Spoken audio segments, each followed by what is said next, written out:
Hello, stars, and hello, fellow pageant lovers. This is your Diva Star. Philippines, please stay safe as we heard there another super typhoon, and I hope that by tomorrow weather will be better for the entire Philippines. But one thing that shouldn't be safe at this point, after more than 7 days in the competition, is the styling of our Queen Maria Atisa Manalo. Our queen has been serving as face card day after day. However, hindi maiiwasan yung observations ng mga pageant fans who are coming from a place of genuine concern. Yung styling tends to become monotonous already. They wanna see variety, ika nga.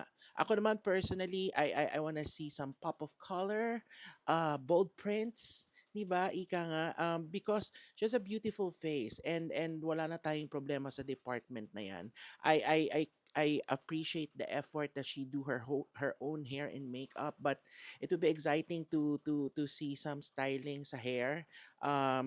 Medyo pahinga na tayo sa ganito at this point in time, yung nakaban, because mas so for Monica for sure, pag naka big curls, soft curls, bagsak.